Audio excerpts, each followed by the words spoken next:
আপনারা যারা বাইরে থেকে এসছে এই প্রোগ্রামে যাওয়ার উদ্দেশ্যে আপনাদের আগেও আমরা বলেছি যে আমাদের কোনো কারণবশত আমরা আমাদের যে লালবাজার হেডকোয়ার্টার থেকে আমাদের এই প্রোগ্রামের পারমিশন আমরা পাইনি।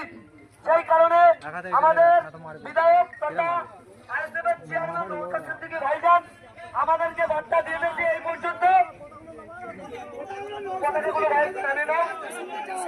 যারা আমাদের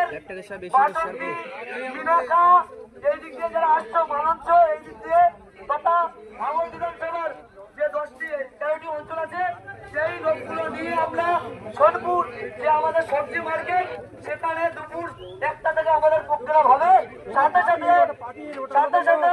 আমাদের ভাইজান আমাদের যে কথাটা বলে দিয়েছে আপনারা জানেন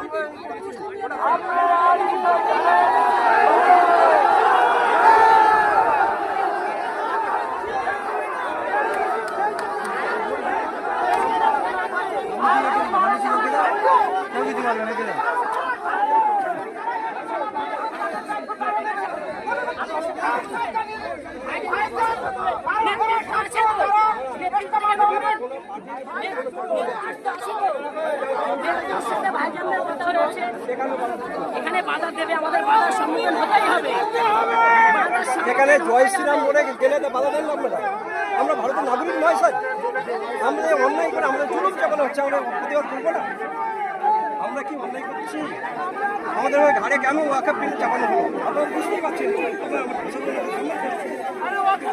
আমরা কি অশান্তি করছি? আমরাও নাগরিক, সকলেই নাগরিক, শান্তিপূর্ণ আমার ভারতীয় মানুষ শান্তিভাবে প্রধানমন্ত্রী অন্যায় করছে তার আমাদের